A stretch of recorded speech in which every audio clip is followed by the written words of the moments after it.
Hi Mark, I'm Lily, and my Chinese name is Zheng Liping. I'm the freshman, and my student number is 7. The title of the speech is How Mr. Condon Made Thailand a Better Place for Life and Love, and the speaker of the speech is Mechai, Viravaidya. Welcome to Thailand.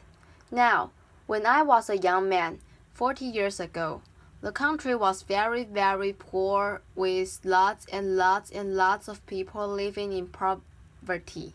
We decided to do something about it, but we didn't begin with a welfare program or poverty reduction program, but we began with a family planning program. Following a very successful maternal child health activity, sets of activities. So basically, no one would accept family planning if their children didn't survive. So the first step, get to the children, get to the mothers, and then follow up with family planning. Not just child mortality alone. You need also family planning. Now let me take you back as to why we needed to do it. In my country, that was the case in 1974. 7 children per family, tremendous growth at 3.3%. There was just no future. We need to reduce the population growth rate, so we said, let's do it. The woman said, we agree, we'll use pills, but we need a doctor to prescribe the pills. And we had very, very few doctors. We didn't take no as an answer. We took no as a question. We went to the nurses and the midwives, who were also women, and did a fantastic job at explaining how to use the pill. That was wonderful, but it covered only 20% of the country. What do we do for the other 80%? Leave them alone and say, well, they're not medical personnel. No, we decided to do a bit more. So we went to the ordinary people that you saw. Actually, below that yellow sign, I wish they hadn't wiped that, because there was Coca-Cola there. We were so much bigger than Coca-Cola in those days, and no difference. The people they chose were the people we chose. They were well known in the community. They knew that customers were always right, and they were terrific. And they practiced their family planning themselves.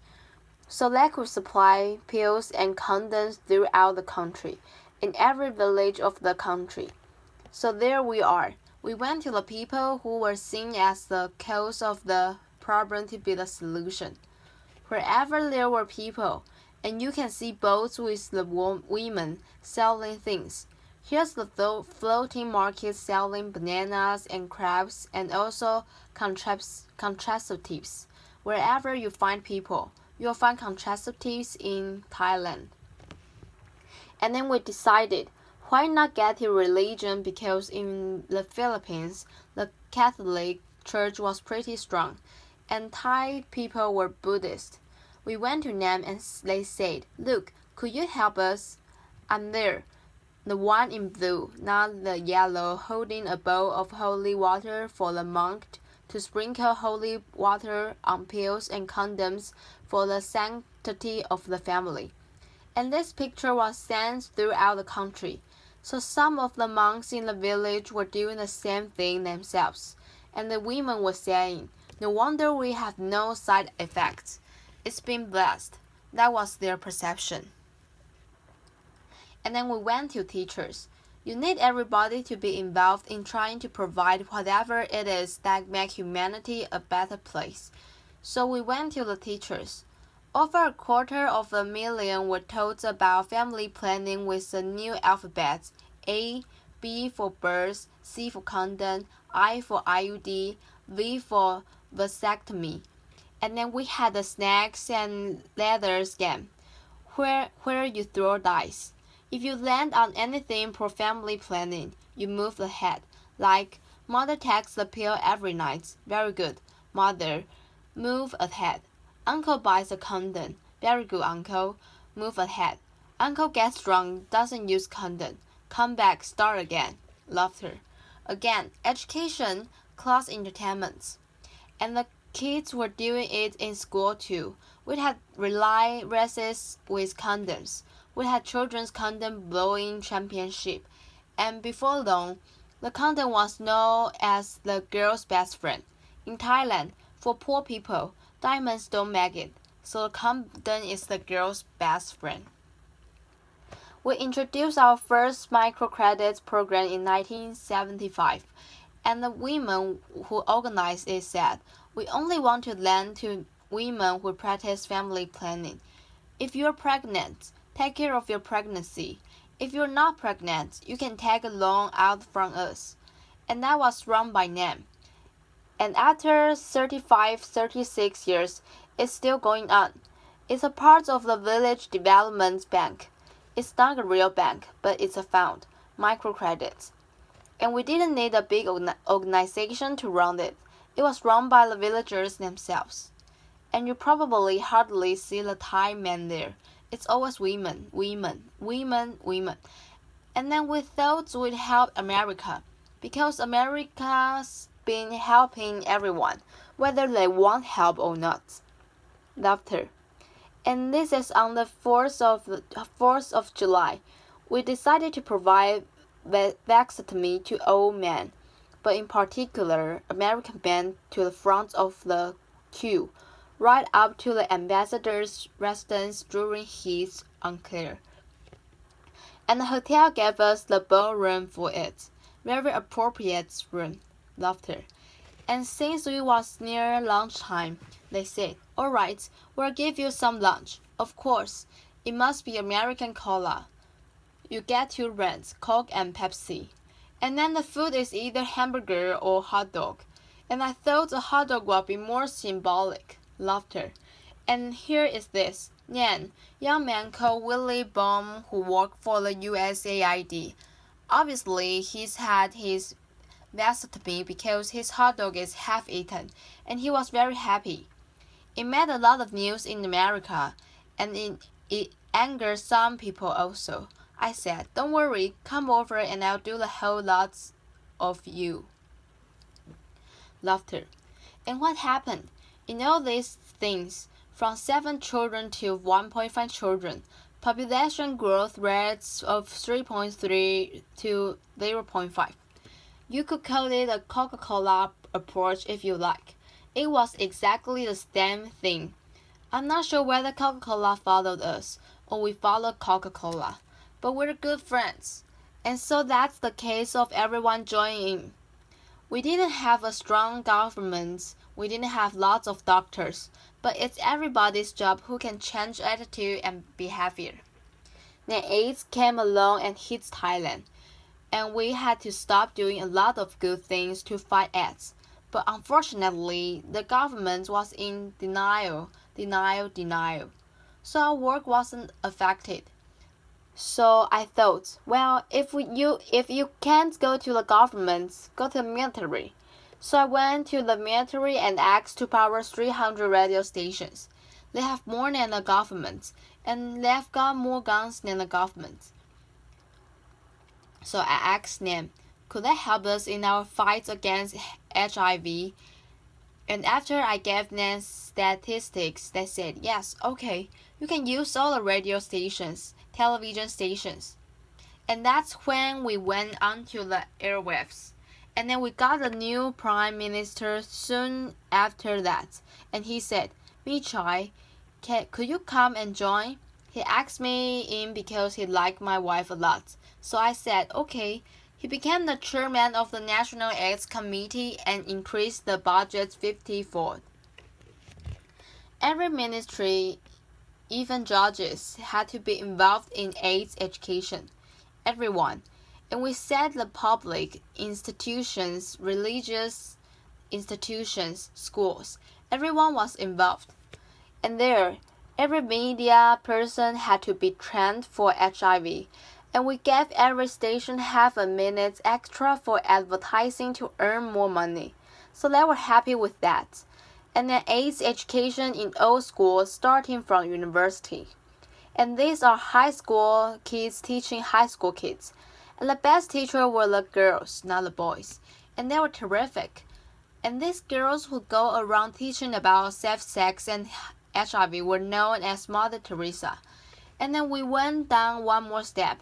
These are primary school kids, 3rd, 4th grade, going to be every household in the village, every household in the whole of Thailand, giving AIDS information and the content to every household given by these young kids.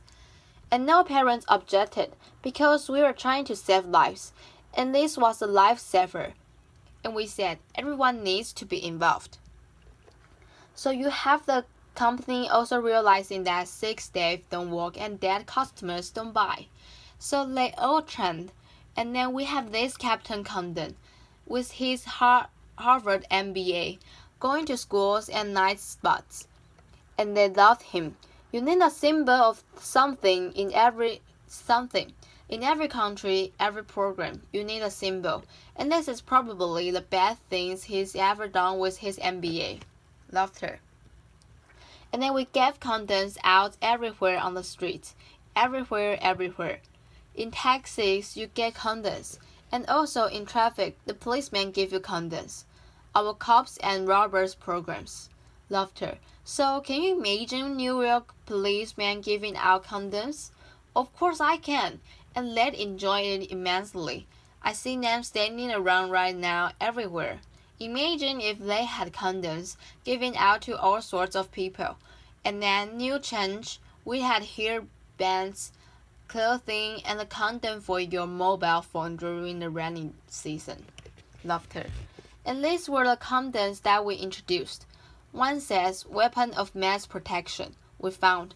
You know, somebody here was searching for the weapon of mass destruction, but we have found the weapon of mass protection, the condom. And then it says here, with the American flag, don't leave home without it. But I have some to give out afterward. But let me warn you, these are tight-sized. So be very careful, laughter. And so you can see that condoms can do so many things. Look at this. I gave this to Al Gore and to Bill Sr. also. Stop global warming. Use condoms. And then this is the picture I mentioned to you, the weapon of mass protection. And then the next Olympics saved some lives. Why just run around? Laughter.